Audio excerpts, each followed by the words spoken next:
Mr. Daniel here. Let me read to you some words of the three tomes of Draggus. Supernatural experience with a shoe. Brazil is a country. Anyways, for those that are new in my channel, our temple is based in Rio de Janeiro, Brazil. For years, we got initiated, adepts from all the world.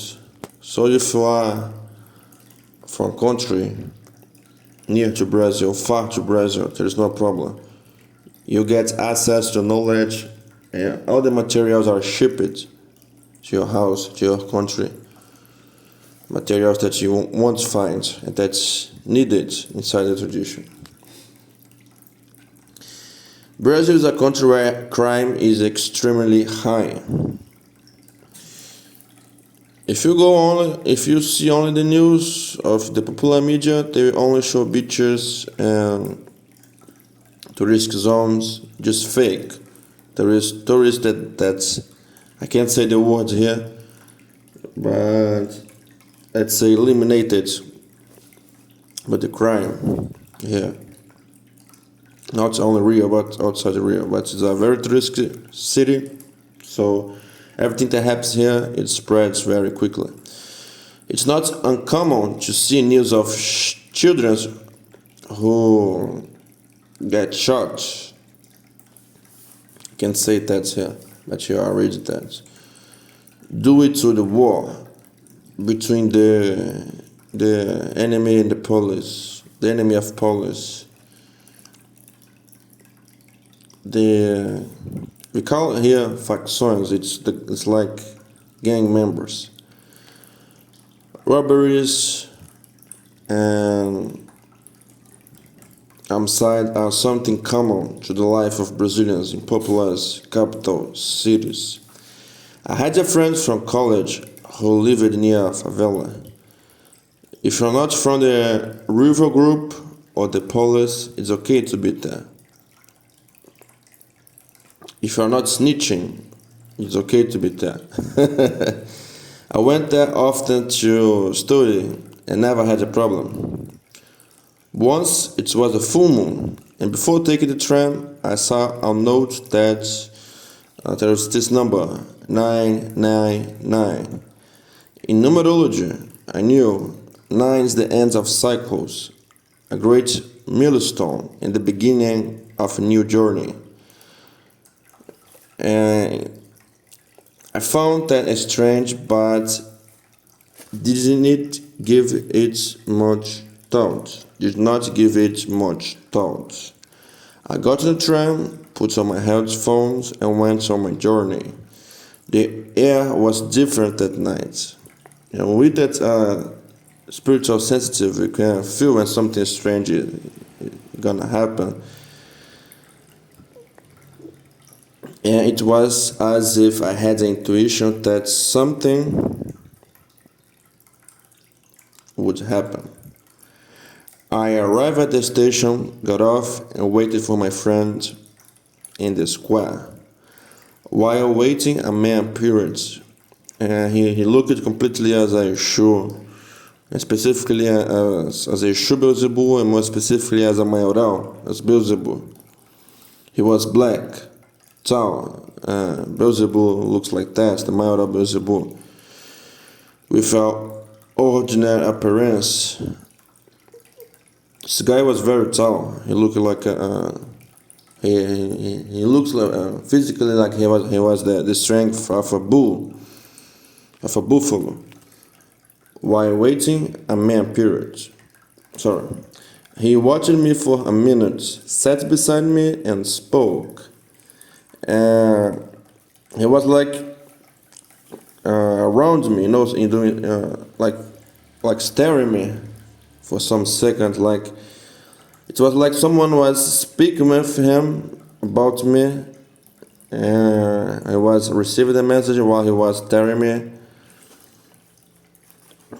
He watched me for a minute, sat beside me, and spoke.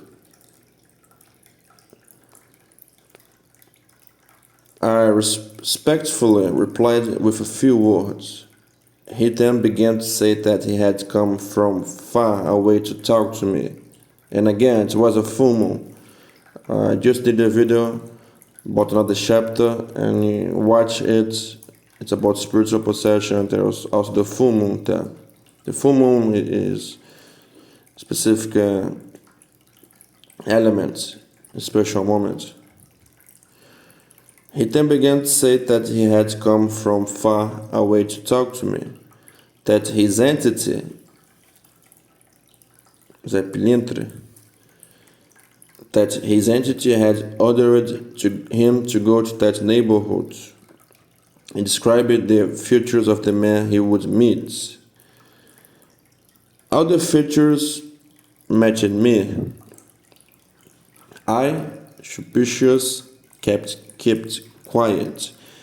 He entered the trance and his eyes rolled back.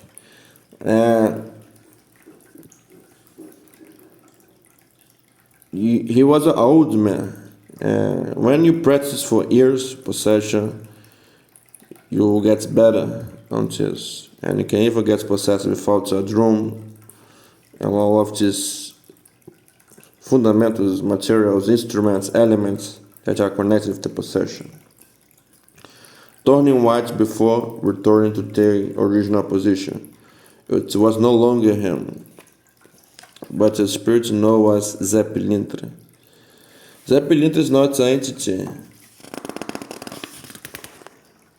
exclusively worshipped in Quimbanda.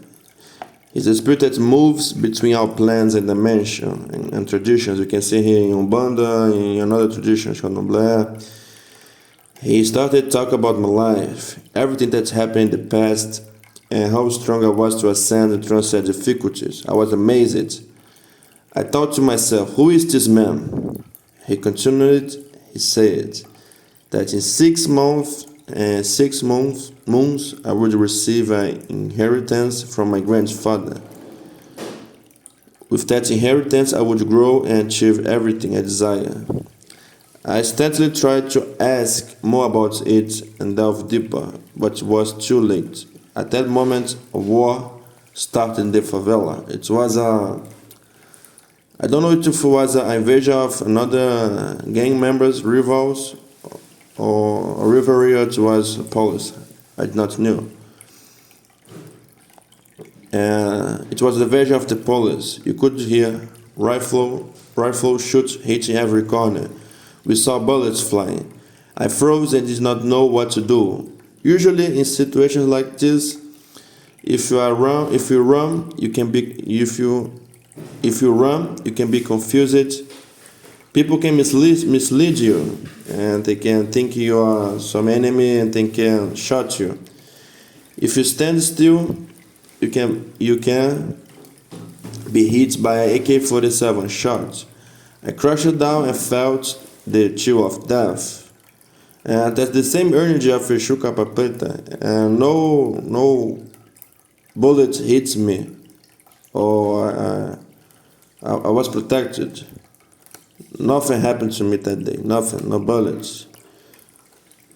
Not death itself, but the chill we feel from the energy of the dead, from Yeshua, when he is in all his glory.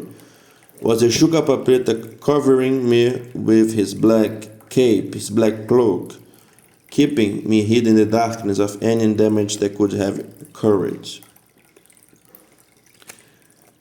I thank you, Capa Preta and Maria Mulam, for the protection they gave me. Asha. Keep donating for more videos, share with your friends, and if you want to know more about Quimbanda, or do your initiation or become adept, if you want to do animal sacrifice to all your entities. Sometimes everything bad happens in your life is because we are not working correctly with our entities, and they are hungry, they need food, they need animal sacrifice. Do a consultation with the Oracle Bones of Brazilian Quimbanda. Send me a message in Quimbanda, Quimbanda_DD. I will put that in the description. Laroia.